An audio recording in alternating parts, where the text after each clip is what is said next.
Right now, two nations, Israel and Iran, stand closer than ever to open war. Behind closed doors are missiles and possibly nuclear triggers.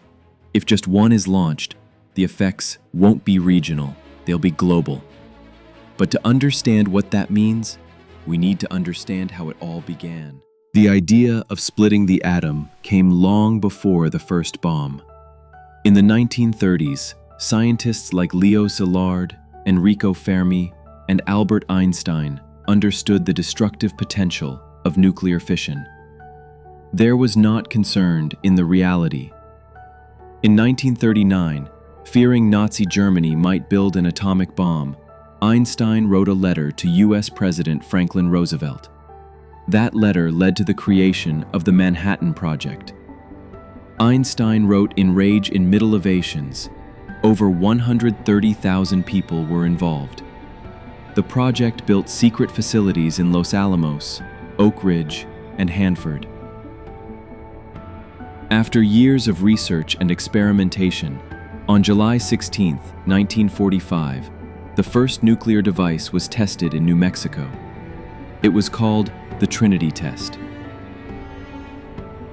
In July 16, 1945, Oppenheimer witnessed it and recalled a quote from the job. He says, "Now I am become death, the destroyer of worlds."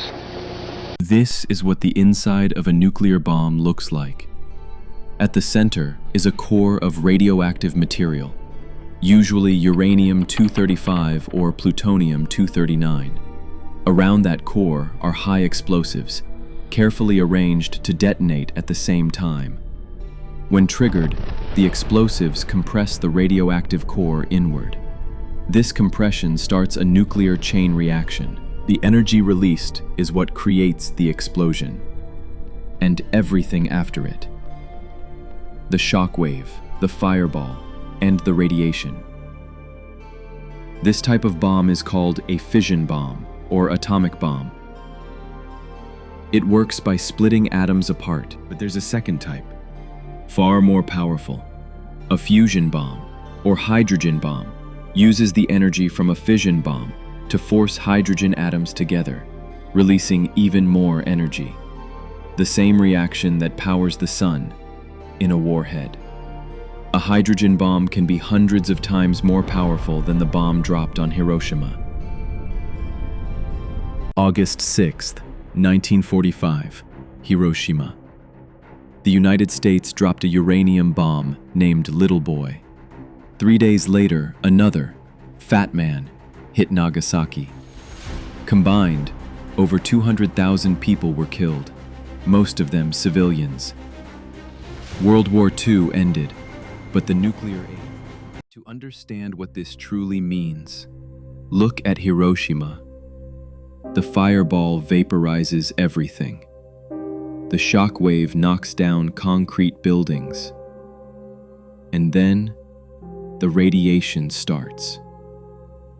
People closest to the blast were turned to shadows, imprinted on stone.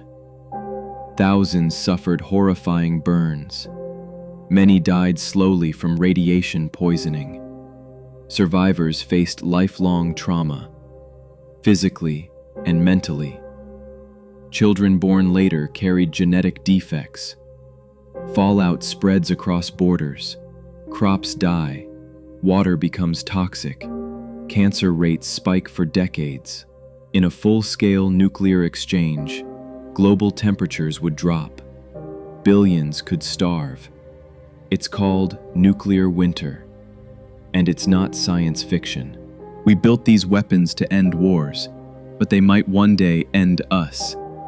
The most dangerous thing about nuclear bombs is that they still exist. And if even one is used again, we may not get a second.